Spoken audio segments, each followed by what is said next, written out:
Ladies and gentlemen, how are all of you doing here today? Welcome to a start of potentially a new series, depending on how well it goes this evening.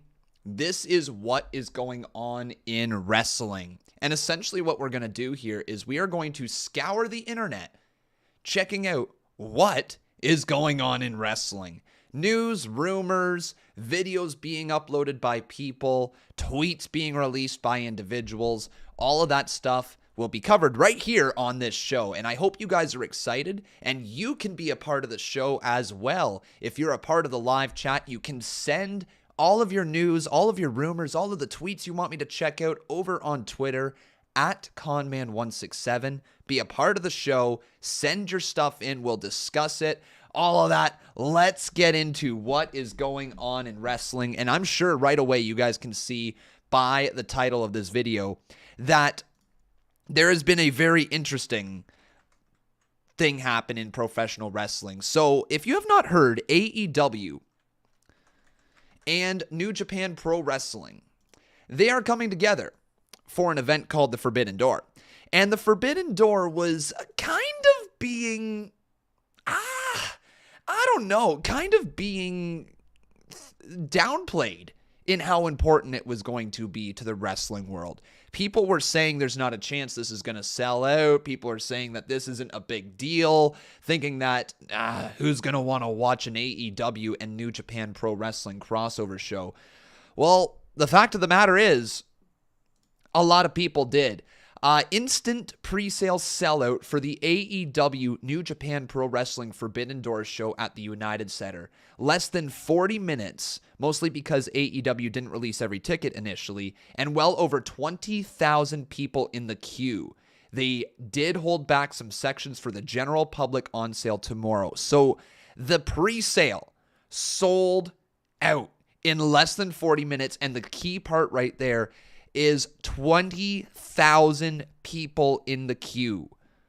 That's some demand for that show right there. And this is proof that if you give your diehard audience what they want, they are going to turn out in the masses. And that's just the pre-sale. So I don't know. It's looking like AEW and New Japan Pro Wrestling's Forbidden Door is going to completely sell out. I am very shocked. I should say I will be very shocked if this thing doesn't have like a capacity of like 90%. Like, I think this thing is going to be pretty much completely sold out. So if you plan on getting tickets, ladies and gentlemen, I highly recommend that you go and get some tickets right now, or try to get in the queue or line up or make sure that you're on the ball for when those tickets are released. Because man, oh man, it looks like it's going to be a banger of the show, and I hope you guys have fun if you happen to go to it. So that was kind of the big news right there to kind of start things off in the world of wrestling. And once again, ladies and gentlemen, if you would like to, make sure you send your tweets over to me at Conman167, all right? If you send your tweets over to me at Conman167, we might very well cover the news that you want me to report on, or not even news, rumors, what have you. The next thing that is going on in wrestling is this right here. Freddie Prinze Jr.'s wrestling promotion. What? Yeah, that dude. He has plans to start a wrestling promotion in 18 months. He wants it to be a 2-hour show. He has the money for a 3-year plan. Storylines are going to be based in reality, so take that how you will. It's wrestling. I don't know how long that will last. Men and women are going to be given equal time. Many promotions have said that before. We'll see if they actually follow through. They want its own space to be filmed in, to be owned by Freddie Prinze Jr., so they're not going to have to worry about renting out arenas or what have you. They are going to literally own the space. That's his goal. He wants it to be a Screen Actors Guild show. So this is the big one right here. And we're going to dive into what this means in just a hot moment. But wants it to be a Screen Actors Guild show, and yet there is no TV contract. So the big one, Screen Actors Guild. What is the Screen Actors Guild? It is essentially, now correct me if I'm wrong, but my understanding is that it is a union for actors. It's where if you are an actor in a small-time film or a big-time film or what have you, you could be walked all over by your directors or your producers, anybody in the business, but this union protects your rights. And it's something that has been a discussion in professional wrestling for years and years and years on end, all the way back to Jesse Ventura, who almost unionized professional wrestling. The question if it's good or bad for a union to be involved in wrestling. And at this point in time, I think we can all pretty much agree that a union for wrestling would be very, very good. And if this ends up happening, where Freddie Prinze Jr. does actually get it to be a Screen Actors Guild show, then you're looking at the question of, does this change the business? Like, it very well could. You know, all of a sudden, the push to unionize inside of WWE would be there. The push to unionize in AEW would be there. Across the wrestling world, independent wrestling promotions. Imagine all of a sudden, you have to be a part of the Screen Actors Guild to wrestle. Like, that's just part of how it goes. It could be a huge change in professional wrestling, and I think that a lot of people would like to see that change happen, especially when it comes to injuries and job security, right? The fact that these wrestlers are being released just because they're independent contractors, even though they are not allowed to go and wrestle elsewhere, in WWE per se, right?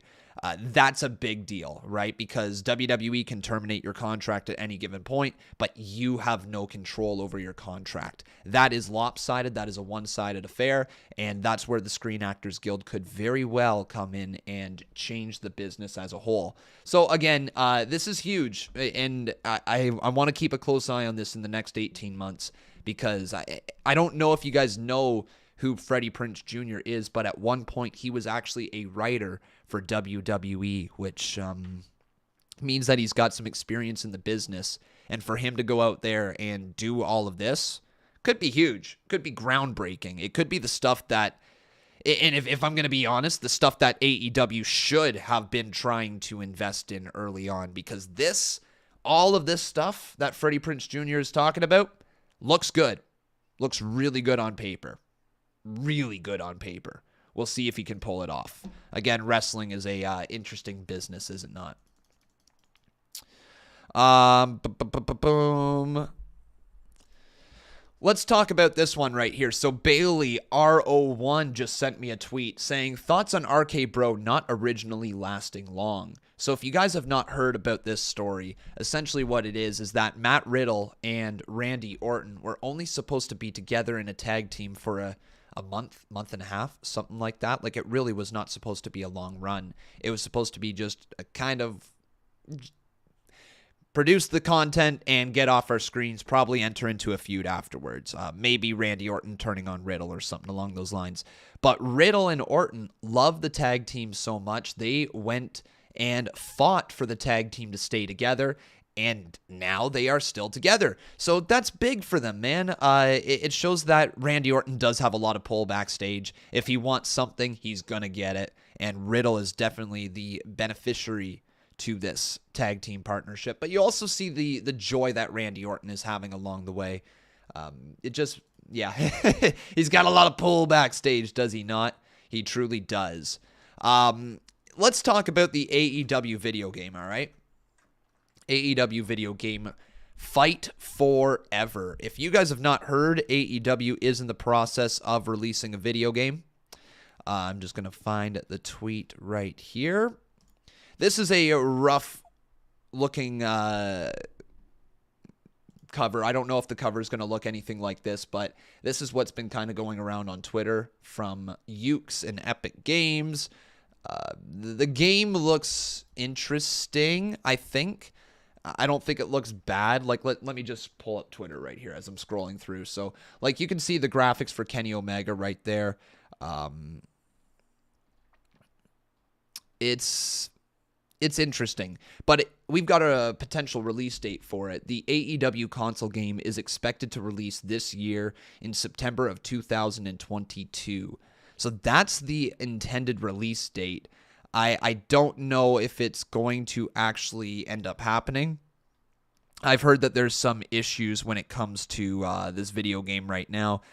Kenny Omega potentially not not enjoying working with Ukes. However, that is just a rumor, if I'm being honest with you. But you can take a look at Nyla Rose right there.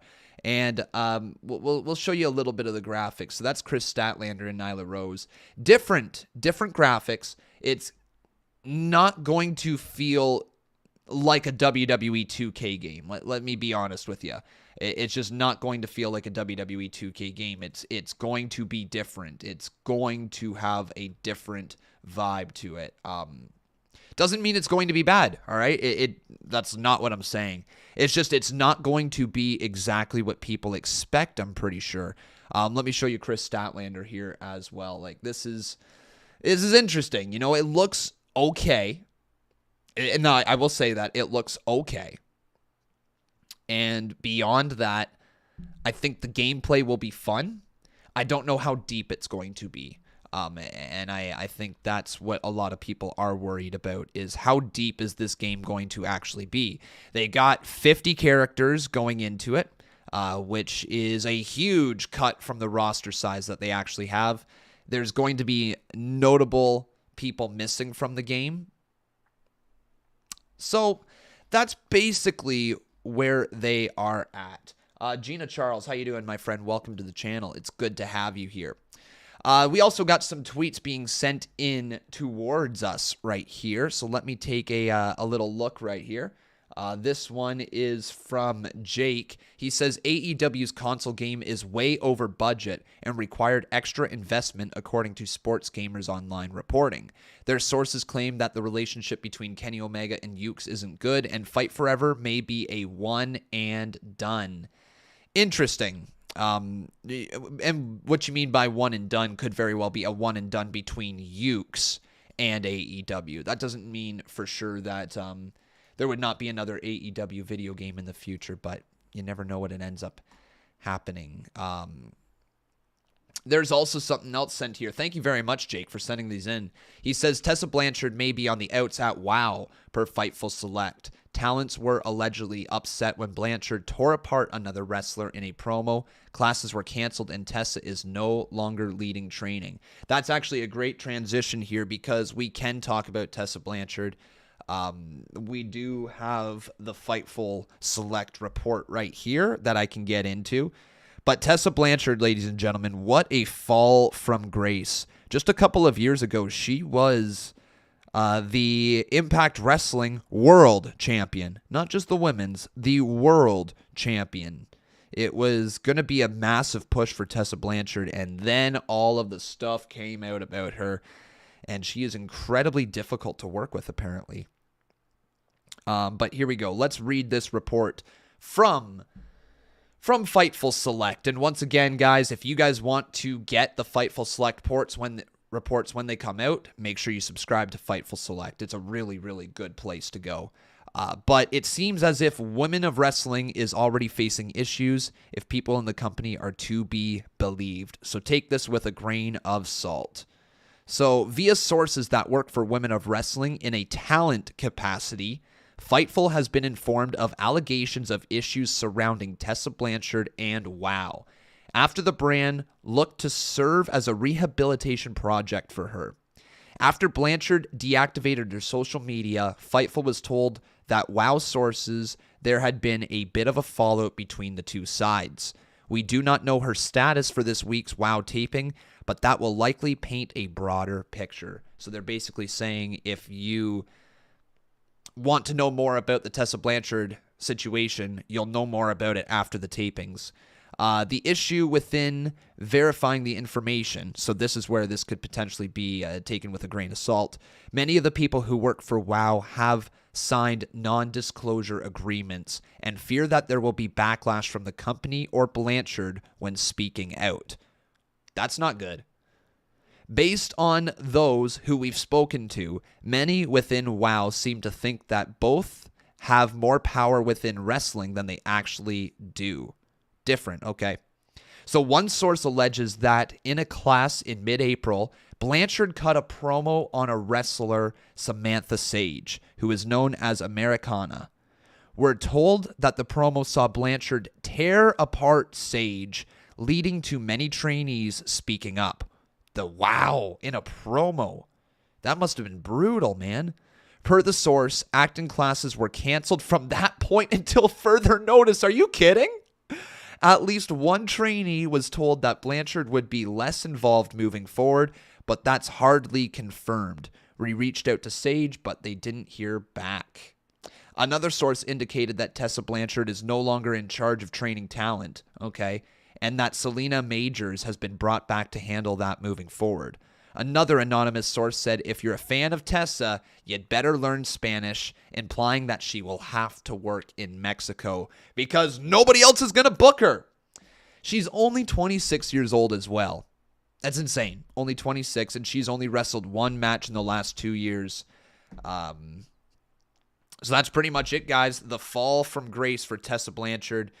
You can pretty much bet on Tessa being taken out of North American major wrestling. You might find her in Mexico somewhere. You might find her wrestling on the indies at some random place, but I don't think many people are going to book Tessa Blanchard anymore. Can you believe that, though? Legit. She got the entire acting classes canceled because she was going off way too hard on this person. Like, what type of racist crap had to been said? What type of xenophobic shit was she dropping? Like, what type of vile language was she using that made them cancel an entire class? Like, who does she think she is? Oh my goodness. But that's Tessa Blanchard, and it's just insane that this is where we have come to at this point in time. Let's take a look here. Some people are sending some more news. Thank you guys for sending news to us. Do I have anything else that I want to touch on before we get to more of your news? I do, yes. If you heard on AEW, there was a Enzo Amore chant. There was an Enzo Amore chant that was going on during, during AEW Dynamite when William Morrissey, Big Cass, formerly known as in WWE, showed up to AEW Dynamite to take on Wardlow. He was MJF's special hand-chosen person, W. Morrissey was. And the fans were chanting, "We want Enzo." Then there was fans chanting, "No, we don't." Then there was more fans chanting, "We want Enzo," and more fans chanting, "No, we don't." And back and forth, back and forth, back and forth. Now, what I don't understand is, first and foremost, how am I seeing Enzo Amore's tweets right here? How am I even seeing them? Like, he's blocked. Like, he's blocked. You can see that right there. Irrelevant people, Enzo, blocked. But he did release a tweet, and he said rent free. So, I don't know, man. I don't know. Is there more to this stuff with Enzo Amore? Is there more to be seen with Enzo in AEW? I gotta ask the chat this. Will AEW sign Enzo Amore? Yes or no? Here is a poll for the live chat, and we'll get back to the answers right there.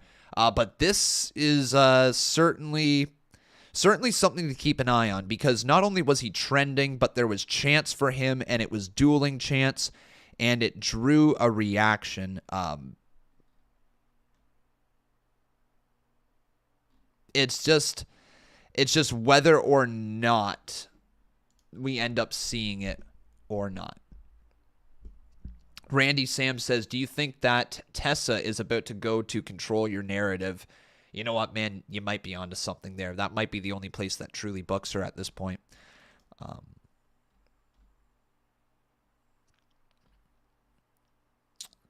Okay, this is interesting right here. If you guys have not seen, over on AEW last night, we saw that there was going to be a Joker who was facing off against Samoa Joe. So obviously this is going to be pure speculation at this point, but whether or not we see a surprise or a return, I don't know. Potential for Cesaro to be there? Absolutely. Potential for Kenny Omega to return? Yep. You could probably say it could be Miro. there is some people who could fill that slot. I don't know who it will be, but I want to hear from everyone in the chat. Who do you think the Joker is going to be who faces off against Samoa Joe in the Owen Hart Cup tournament? Another thing that is going on, we have, I guess it could also be Johnny Gargano. That is a possibility. But we also have had some Moose news. That's right, ladies and gentlemen. Some Moose. Moose. That guy right there. Moose, it's very interesting because he was just about to walk into WWE, but then Impact Wrestling showed him just how much they wanted him. So when Moose was going to become a free agent, he was gone from Impact Wrestling. This is a very interesting article that I want to read for you guys because I think it shows a little look into what Moose was thinking. So in the summer of 2021, former Impact champion Moose was a big part of the rise of the summer of 2021, and he confirmed that there was interest from WWE and AEW before he re-signed a 2-year deal with Impact Wrestling. In an interview with Fightful, Moose even went as far to note that he was about to walk straight into WWE before re-signing with his current home promotion. So this is what Moose had to say. A lot of people don't know this, but I was pretty much about to walk into WWE. I was literally gone, and the last talk that I had with Scott D'Amore really showed how much they wanted me. It's one of those things, I talked about it with my wife, and I said, there's still a lot of things I haven't accomplished here at Impact, so leaving to go to WWE really would not be fair to myself and not fair to Scott, who I really looked up to as a mentor and as a big brother. I decided to give it one more shot. Impact has done a great job keeping some of their core guys and homebred guys, and I'm hoping we continue doing the same. I think Scott's done a phenomenal job with the turnaround he's done with Impact, and it's only going to get better. Interesting. During the Dixie Carter era, though, of Impact Wrestling, there were plenty of claims made about the company, about talent not getting paid, bad locker room morale, and more. In this interview, Moose talked about only getting paid once during the first 5 months of his run with the company and how Scott D'Amore has completely turned the former bad reputation of the promotion on its head. So lots of paycheck issues back in the day. That's been well reported. He says, I've been there since when people weren't getting paid. I remember my first contract I signed with Impact Wrestling under the Dixie Carter era, and I got paid when I was first signed and didn't see another paycheck until 4 or 5 months later. So the dude went 4 or 5 months without getting a paycheck. Damn. I've been here since that era. Now Scott taking over has really turned the locker room around in terms of what Impact is known for. He's made it an actual company that people want to work for.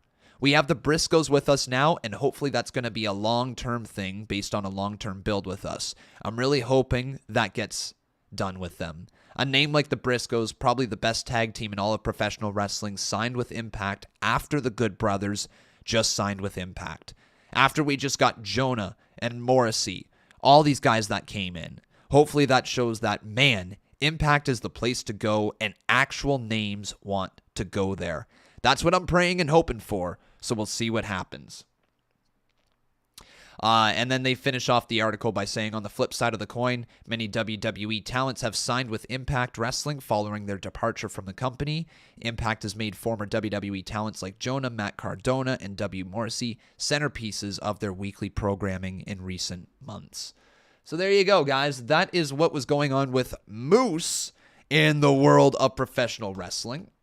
And now I'm just going to take a little scroll through Wrestling Inc. Now, Wrestling Inc., they do a good job. I like what they do over there. Not everybody does, but I like the articles that they post.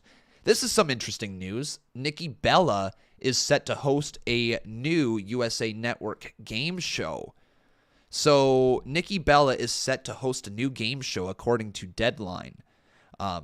So her longtime friends in Blake Shelton and Carson Daly are teaming to start in and executive produce a new celebrity game show for the USA Network titled Barmageddon.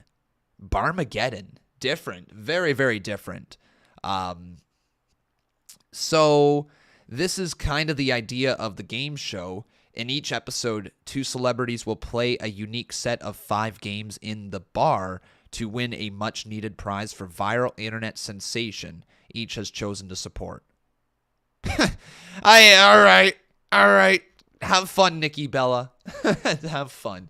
Yeah, so that's that. Okay. So Nikki Bella is going to be a host over there. What else is going on? It looks like Brian Kendrick has reflected on his controversial comments that got him cut from AEW.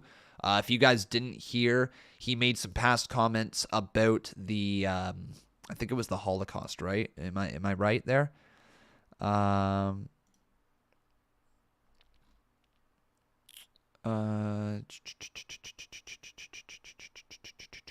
Just want to double check that. 2 years article made it his spots. Something about Sandy Hook and all that. But anyways, we don't need to get into every little tiny detail. This right here is him essentially apologizing for it. So earlier this year, he got cut by AEW due to some controversial comments made in the past. Though Kendrick did apologize for the comment when attention was brought to them, he spoke to Duke Loves Wrestling podcast and again acknowledged his mistakes. According to the former WWE Cruiserweight Champion, his intention was to create a buzz and become the most hated heel possible. So his excuse was that he was trying to create heel buzz. When it gets thrown back in your face, 1, it's embarrassing, but 2, you start to reflect. You're forced to reflect on it, Kendrick said. I'm sorry for being so cold-hearted and trying to profit off of tragedy. I suppose it is what it was. I was trying to gain off of others' tragedies by making conspiracy to create a buzz for myself to gain some sort of bookings. It was a terrible idea, and even if it hadn't affected anybody, it's still just horribly embarrassing. I am sorry for anybody, to the people I hurt, for making light of stuff that happened to them or their family. I hope you can accept that. And then to further mend the harsh things that he said, Kendrick has been working with the Survivor Mitzvah Project, a charity that supports elderly Holocaust survivors. He also notes that the controversy may have ended his wrestling career, but he's hoping that he can have another chance in the squared circle someday. So that's what Brian Kendrick has to say about that. Yeah. And let's talk a little bit about AEW's new reality series that is being greenlit before the Discovery Warner Media merger. So this one I haven't heard anything about. So there's a new AEW reality series that is coming soon that is going to be greenlit prior to the Discovery Warner Media merger. Okay, and that's according to Dave Meltzer. It was recently revealed that a new show would be coming to Dynamite later this year. No, misread that. A new show would be coming after Dynamite later this year. Interesting. So right after AEW Dynamite, there's going to be another show. This is expected to be a reality-based and will look at the backstage inner workings of the promotion. Oh, that's cool. Many fans felt that this was a great sign that Discovery is prepared to push more wrestling-related content. While it shows that Discovery is happy to continue airing new wrestling content, this is not something they have created. Okay, so it's not created yet. The show was already greenlit to take place before they merged with Warner Media, so it is hard to gauge whether or not this provides any glimpse into the future of the company with Discovery. And I guess this must be to replace Roads to the Top, right? Yeah, so obviously with Roads to the Top being renewed for a second season prior to Discovery being involved and prior to Cody and Brandy Rhodes leaving the company. That was set to go on, but now that has been canceled, so the time slot still needs to be filled, and that is what is happening with the new show. It is unclear whether or not it will focus on another couple from the roster, such as Adam Cole or Britt Baker, or if it will have a more general outlook on the promotion. Can I just say this right now? If AEW wants any tips, I think have a general outlook on the promotion will give you much more content than just following around 1 or 2 stars. follow around everybody. Do kind of like what they do with BTE. Have random skits. Have random crap happen in Sammy Guevara's vlog. Have them in the stands just shooting the shit. Just show what it's actually like to be in the backstage area of the AEW show. Go in on a couple creative meetings. Go in to wrestlers lacing up their boots before a big match. Do things like that. If you do that, you've got a show. You've got a true show. If you're just going to follow around one couple or something like that, I don't think you got much. And there could be some good news on the way as well. Meltzer mentioned that they are working on other projects. So there are different shows in development right now, and that is a sign that Discovery could be adding further wrestling-related content. So when it comes to the new reality series, an email was recently sent from the Ringleaders TV site that is owned by Warner Media, and this was to get fans to vote on a poll for the name of the show. So the options were the following. I'm not sure if I can... Yeah, there we go. So here's what the options were, ladies and gentlemen. AEW to the top, AEW fight to the finish, AEW all access, AEW breakout, AEW uprise, AEW the climb, AEW to the mat. That's cool. That's really cool. AEW road to the belt, AEW friends and enemies. Please not that one. AEW on the ropes, AEW grit and glory. I would say to the mat is the best one. AEW to the mat. AEW All Access just feels like it's something else. I don't know. It feels like it's a backstage pass, which I get it. If you're doing a backstage show, that could be pretty cool. Breakout feels like it's not the people that are actually already at the top. Uprise, the climb, that all describes like a climb. I don't think you need to do something like that. To the top, again, that's screaming that you're fighting from under. And fight to the finish, well, when's the finish? I think AEW to the mat is the way to go, honestly. Grit and Glory is not bad. On the ropes is also not bad. Which one do you like the best, ladies and gentlemen, in the live chat? Which one are you a fan of? But I think, unless there has been anything else sent to me on Twitter here, I don't think there's a ton of more news that has been going on in the world of wrestling right now. I don't think there has been. It looks like we have covered pretty much anything, unless there is anything else that I have missed here, guys. Any major stories that I have missed that you think I should cover, let me know in the live chat real quick, and we can take a quick look at it. But yeah, I think that's pretty much all that is going on in wrestling right now. Once again, the big thing is the Forbidden Door pay-per-view. Like, that is massive. Absolutely massive. And I don't think I have missed anything else. And if I have, I'm sure you guys can let me know in the actual comment section below. But we are not done with our live streams here today. In 25 minutes, we are going to be going live with NXT UK. It is my first time doing NXT UK in like 3 years or something like that. Might even be longer. Might be first time since like 2017, 2018, something like that. So we are going to be live with NXT UK in just a little bit. Again, that's like in 25 minutes time. So make sure you guys join that live stream. It's going to be lots of fun. And yeah, that is the news. And that is what is going on in wrestling. We'll be back again next week, and hopefully there will be some more news to talk about at that point. If you guys did enjoy this video, drop that like, make sure you're subscribed, and once again, guys, if you did enjoy this stream and you want to see more of it, then please give me a hell yeah in the live chat. Take care, everybody. Have yourselves a wonderful day, and we'll see you very, very soon with NXT UK. I've been Khan, and that's what is going on in wrestling.